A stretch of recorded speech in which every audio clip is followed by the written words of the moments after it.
Hello, I'm John, and before I start my video, which is about what it's like to be on 195 days of NoFap hard mode, please hit the like and subscribe buttons. I started this on March 16th of 2020, and now it's September 27th of 2020. It's 195 days exactly, including today, which has not concluded yet. And today I have done 195 days no FAP on the hard mode. Hard mode means no porn, no orgasm, and no masturbation. This is my second full reboot. I did my first streak in 2018, and I was 44 at the time. And then I did 97 days, so that was my first reboot. And the changes were very dramatic. I lost a lot of weight. I'd been morbidly obese my entire adult life, and I lost all of it in 2018, and I've largely kept it off. I've regained some of it, but that's, mainly because I haven't exercised as much as I did at that time, which I was kind of obsessed. I wanted to make a list of the good and the bad things that have happened to me over this 195 days of NoFap on hard mode. The first pro is that now I look at almost no porn. I say almost. I do catch myself maybe, once a week, sometimes twice a week, and I'll look at something, but it's not like looking at a full, porno video. I don't watch a lot of TV, so I don't get that trigger all the time. That can be a problem if a guy sits around and watches TV because the commercials try to sell products through, use of sex. This streak didn't have the kind of energy that I had in 2018 on my first reboot. I was seriously hyperactive at that time. I had so much energy, and it was the first time. It was an out-of-control situation. I mean, I was just bursting with energy. It was a different me, and I'd spent a lot of years in a sedentary state, and I was stimulating my brain with too much dopamine all the time. After the suffering is over, the brain just seems to just expand in a million directions. My thinking was better, my focus, and my energy.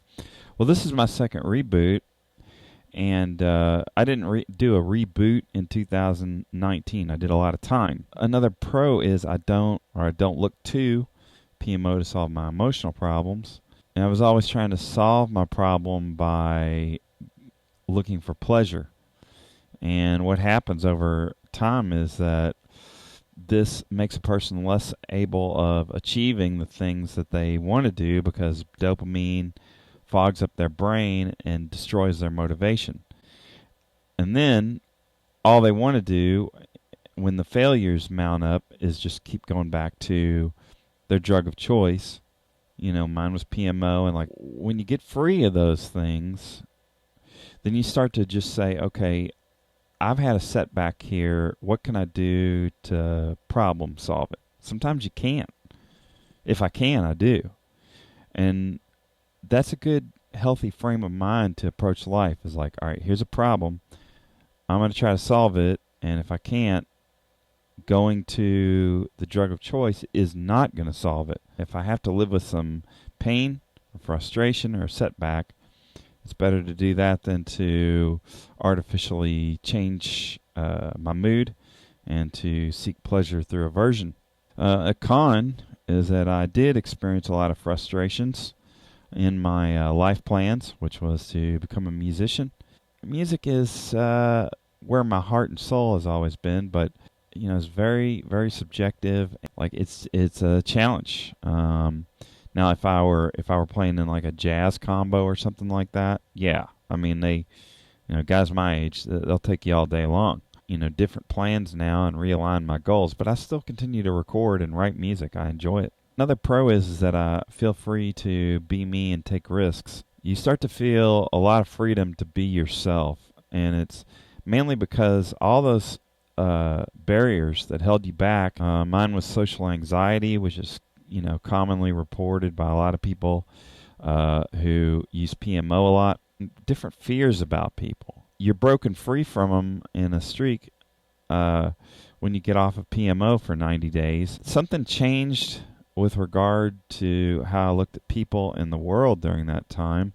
Whatever that change was, and I can't define all of it exactly, it just never reverted back. I've kept the lion's share, even though like I've had setback. Another con connected to that one, in that when you're fearless and you're having this new rebirth and this rediscovery of who you are, and you're reinvigorated by life, and you're in your 30s or 40s or 50s, few people can understand that, and they're threatened by the fearlessness. That's kind of sad, because if the world was a little bit more of a bold place and people took more risks, then I think people would be a lot happier, because when you take risks, usually doing something that's going to be beneficial.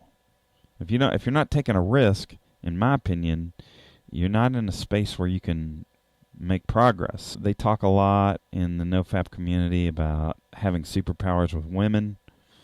I think it happens, but I think too, it's probably in most guys' heads. Women notice guys when they're in the same environment. They just look at it. So when they see a guy who is nofap and he's making eye contact with her, and she's seeing him, then there's the potential of a connection happening there. So they're looking at each other, they're noticing. But when a guy is using P.M.O., like I did for a long, long time, and you walk in and you got your head down, and you're not looking at people, you're not noticing in your environment.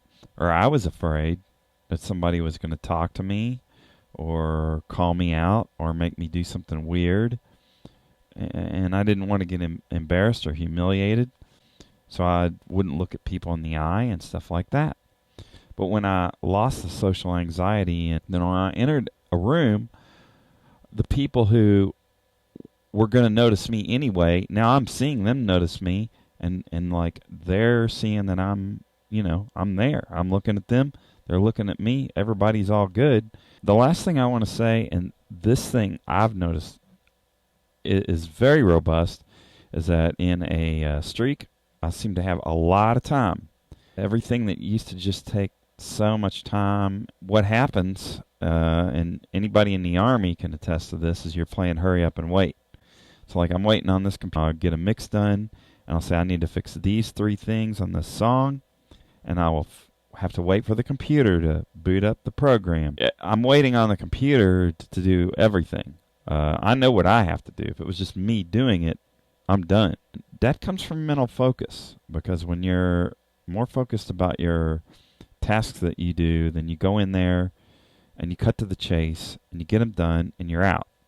You don't waste time on stuff when you know exactly what has to be done.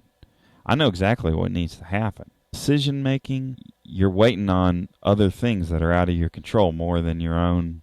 I'm on day 195 today. Was at least a double reboot. It's double reboot in 2 weeks plus a day. 180 days plus 15 days. I've struggled with monk mode or hard mode. Definitely I can say I've been on hard mode. The nofap community has a definition about edging. Now, I never edged, because that was too far.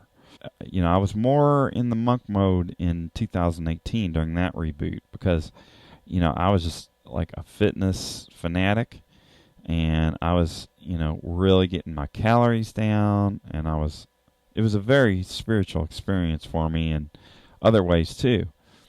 And this one has just been kind of like mellow, controlled.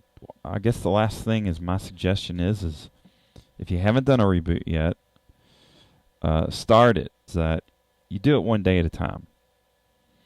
Your only goal is to make it until you go to sleep without using P.M.O. If you get that far, that's all you need to worry about. Don't go into a reboot and say, I'm going to do 100 days, 120 days, a year, 2 years. Don't set that up like that, because if you end up in a situation where you relapse, you're more likely to relapse in the beginning of a streak.